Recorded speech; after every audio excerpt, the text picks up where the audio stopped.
안녕하십니까. 태열철학연구소 소장 엄태열입니다. 이 책은 저희 연구소에 철학 시리즈로 해서 이번에 4권이 이제 같이 책이 출간을 했는데 그 중에 1번입니다.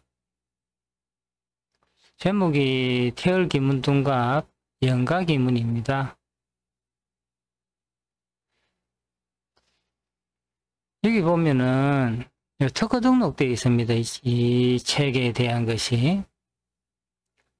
그게 이제 어떤 프로그램에 대한 특허가 아니고 이 책을 구현하는 그 로직이지, 그 논리 자체를 특허청에서 이렇게 특허 인정을 해줘가지고 22년 10월 달에 등록이 됐는데,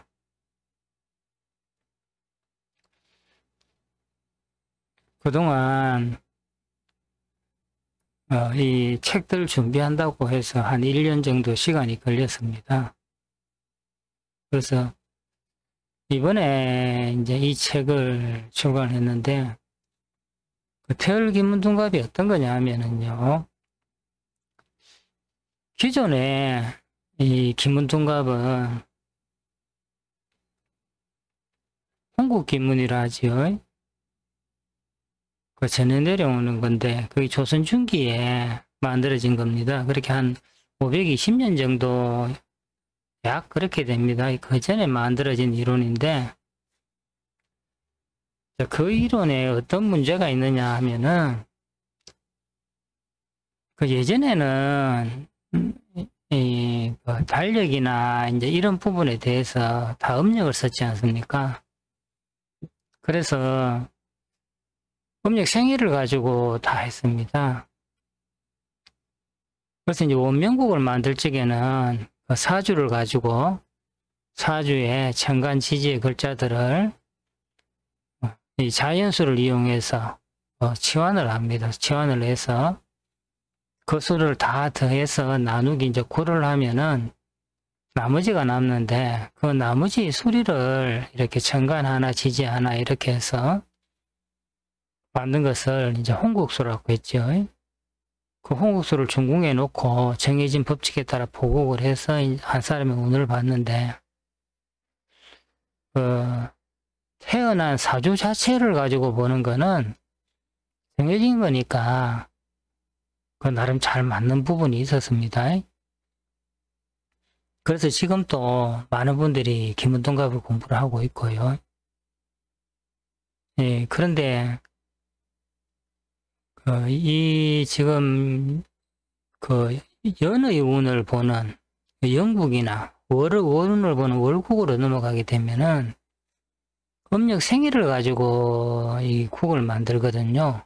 예를 들어서 1970년 음력입니다. 4월 30일 미시생이다 이러면은 2023년의 운을 보려면은 2023년 4월 30일 미시를 가지고 만세력에서 사주를 뽑거든요.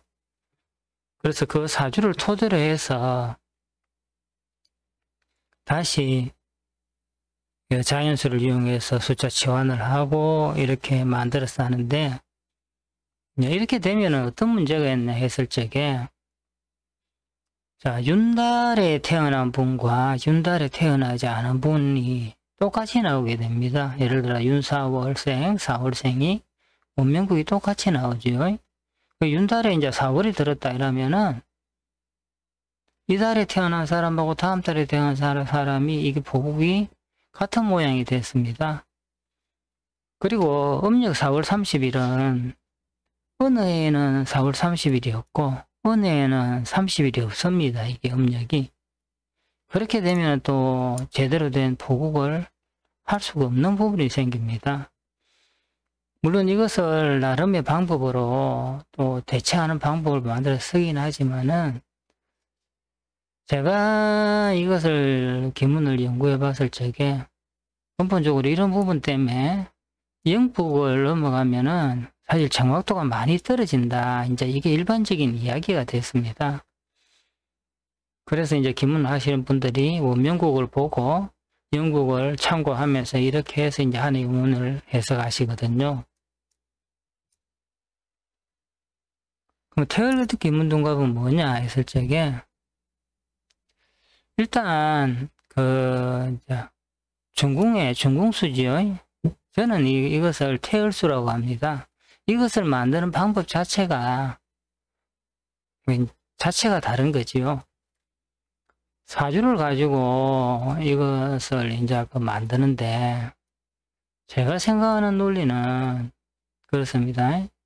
사주는 내가 태어난 기운이니까 내 몸에 들어가서니까 이게 선천의 기운이고 그 다음에 내 몸이 움직이고 활동하게 되는 것은 후천의 기운이라는 거죠. 그래서 사주를 가지고 치환을 할 때 홍국기문은 자연수로 쓰죠. 1, 2, 3, 4, 5, 6, 7, 8, 9, 10하고 지진의 12까지 있는데 저는 선천수를 사용합니다. 그래서 선천수를 가지고 사주명국을 숫자로 만들고 이제 나누기 9를 하거든요. 9는 완성수니까 9를 나누면 나머지 숫자가 남는데 그 나머지 숫자가 뭐냐? 후천수가 됩니다. 그러면 후천수 정간 한자, 지지 한자 하나 하니까 이걸 중궁해 놓고 보국을 합니다. 근데 이제 보국하는 법도 기존의 홍국기문하고는 전혀 다른 방법을 사용하고 있습니다. 보국하는 법 다르고요.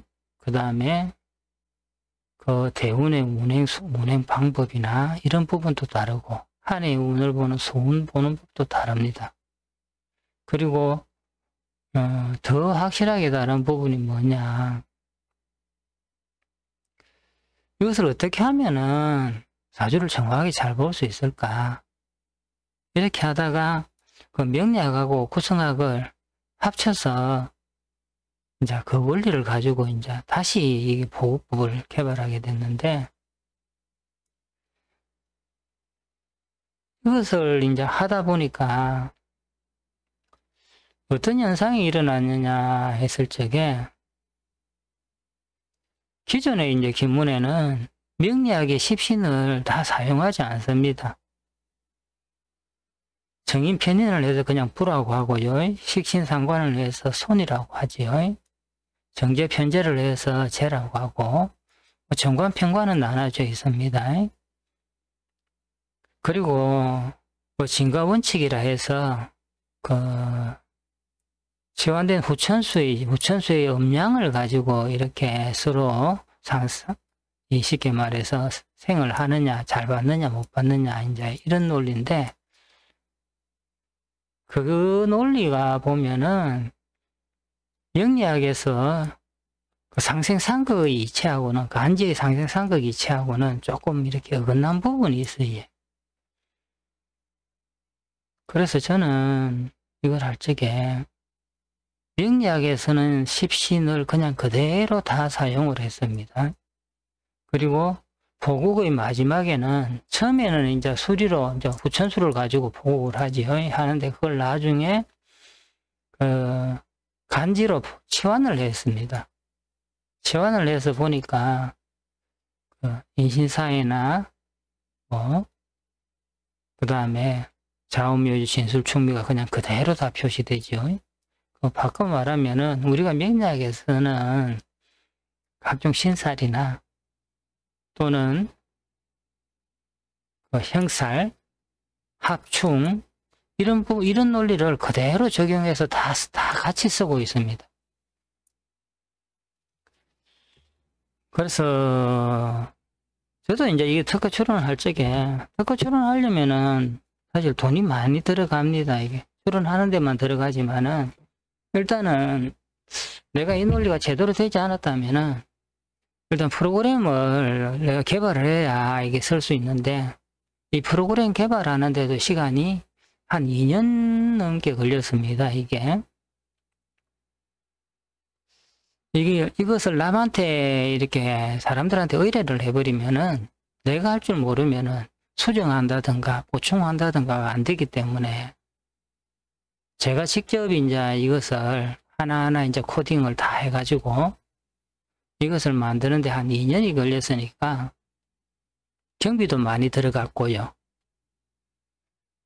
시간도 많이 이렇게 걸린 거지요. 그러다 보니까 이제 완성도는, 프로그램의 완성도는 굉장히 높아졌습니다. 만든 프로그램에는 뭐 기본동감만 있는 게 아니고, 명리하고, 뭐 매화역수하고, 구성학도 있습니다. 그 다음에 뭐 궁합 편에 사람들 비교하면서 궁합 잘 볼 수 있도록 하고, 그 다음에 궁합 편에서는 그 실제 현장에서 일을 하다 보면 참 애로점이 있는 게 있는데 뭐냐 하면은 손님들이 예를 들어서 결혼을 하겠다고 태결을 하러 옵니다. 근데 요즘은 태결이요. 어떻게 하느냐. 원래 5월달에 와서 내년 4월쯤 결혼한다고 날을 잡아달라 그래요. 예식장을 예약해야 된다고.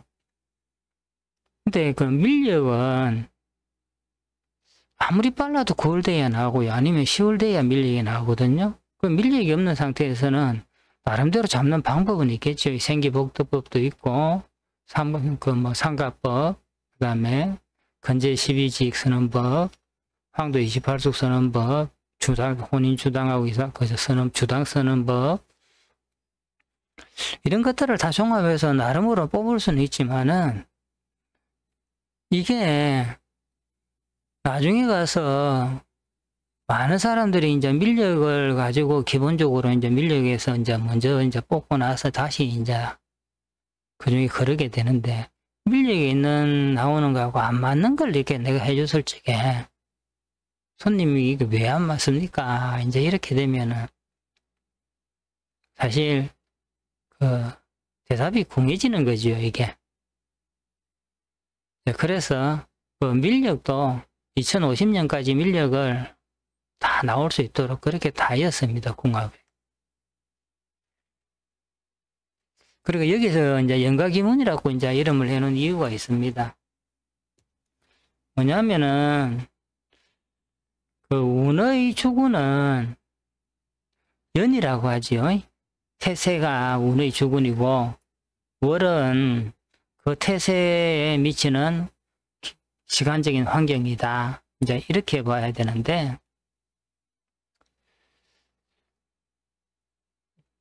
지금 보면은 중국 기문은 시가 기문이라 합니다. 그거는 시간을 위주로 합니다.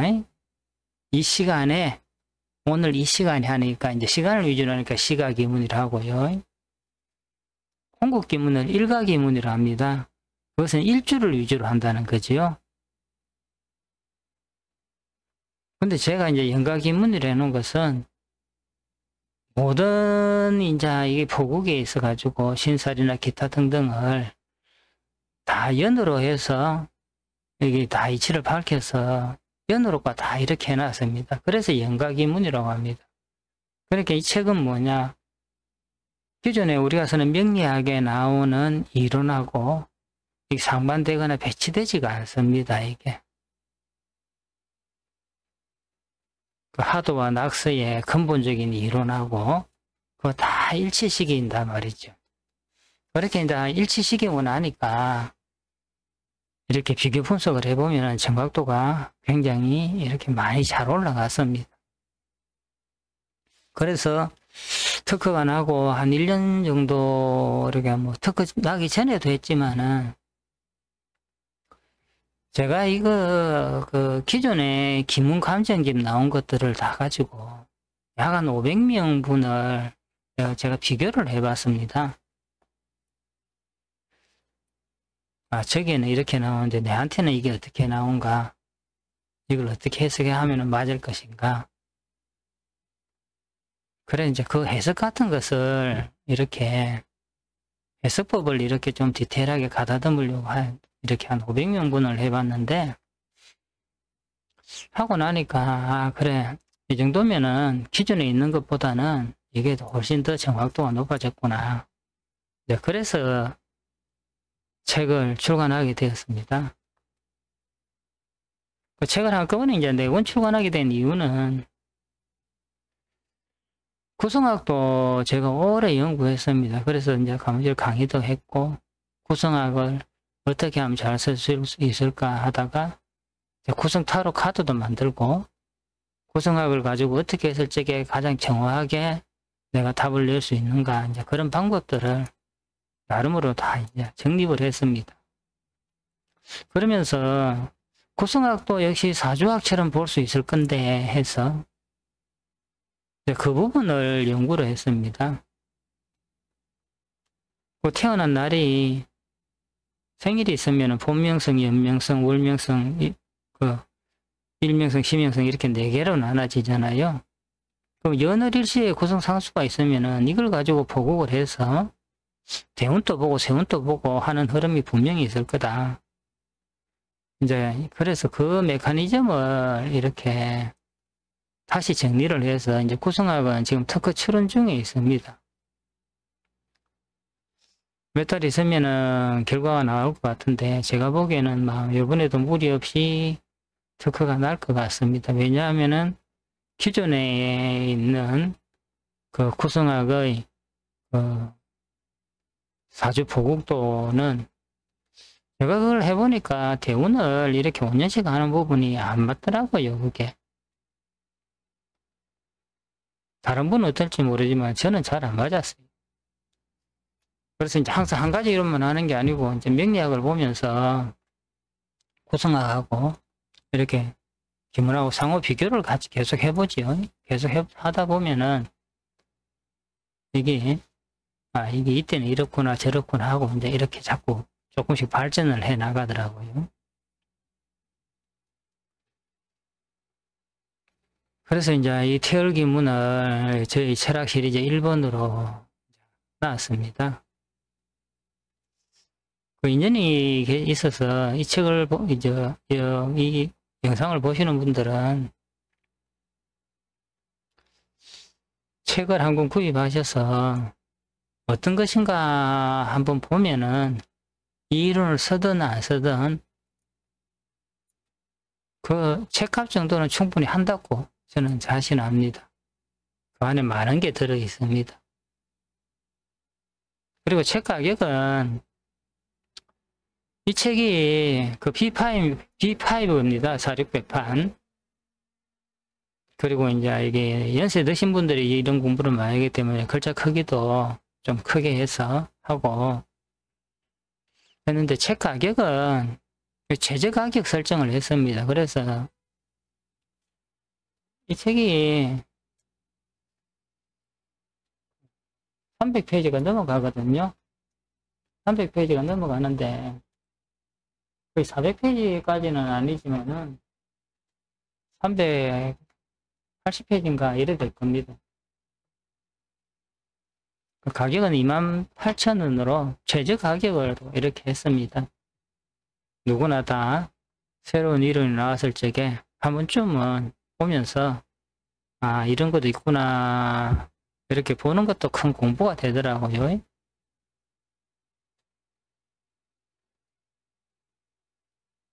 자, 어떻게 보면은 지금 자랑만 한 것 같은데 좋은 이론이 있어가지고 우리가 사주를 정확하게 잘 보고 또 역학을 잘 이해할 수 있는 어떤 그런 게 있으면은 세상에 보여서 이렇게 알리는 것도 그 하나의 제 의무라고 생각합니다. 이번에는 태을기문둔갑이 어떻게 구현됐는지 잠시 보여드리도록 하겠습니다.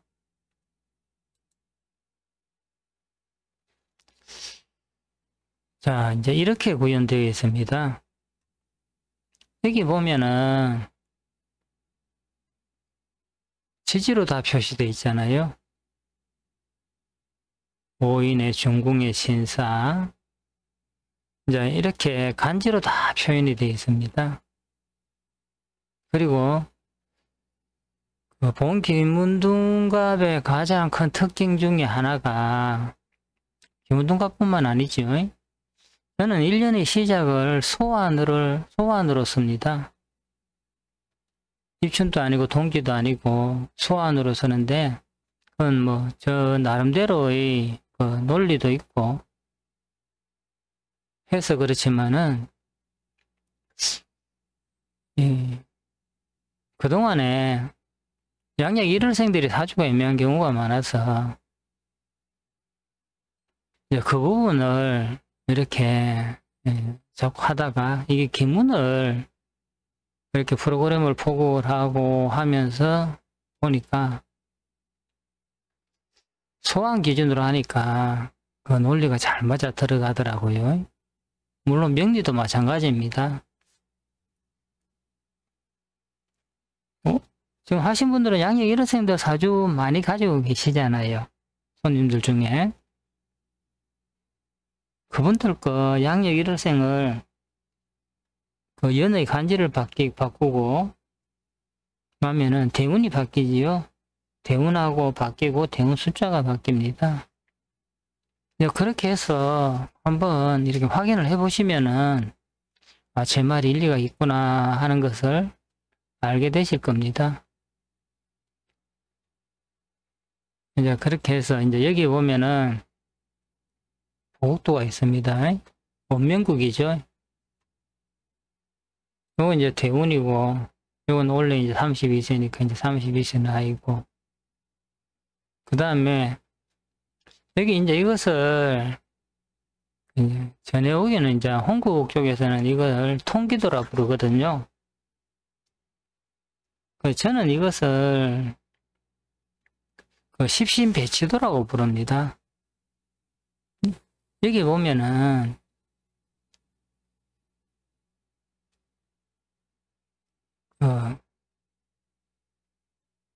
그 사주 원국에 나와 있는 여기에 나와 있는 십신이 다 이렇게 식상 부분에 4개, 재성 부분에 2개, 천간지지에서 2개, 관성이 이제 중궁에 하나가 있고요. 나는 시에 이제 급제가 있고, 모래 또 이제 비견이 열려 있습니다. 요렇게 해서 표현을 하니까 요것의 축소판이 되는 거죠. 보기가 좀 더 쉽고 이해가 더 낫더라고요. 이제 그래서 이것을 명리에서는 십신을 여기 다 그대로 쓰거든요. 재성, 편인, 관, 그 다음에 비견, 상관이 있는데 명칭이 딱 다른 게 하나가 있습니다. 이게 글자를 한자씩 하다 보니까 정의는 인성하면 되는데 편인은 편제라는 게 있어가지고 그래서 이제 명리에서 편인의 다른 말이 이제 효신이지요. 그래서 이제 효라고 붙여놨습니다. 편인을 효라고 붙여놓은 요것만 다르고 나머지는 명리와 똑같습니다.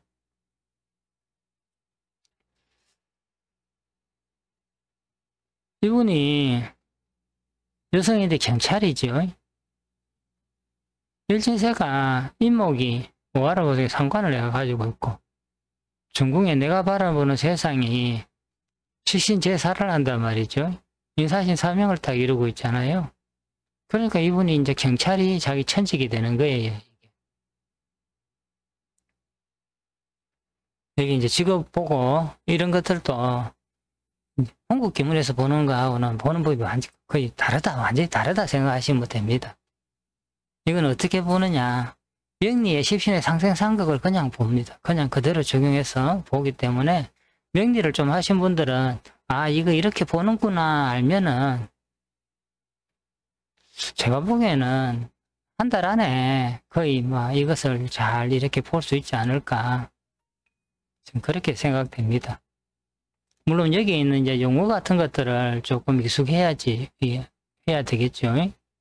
요 이제 팔문, 팔괴, 성장이죠. 부성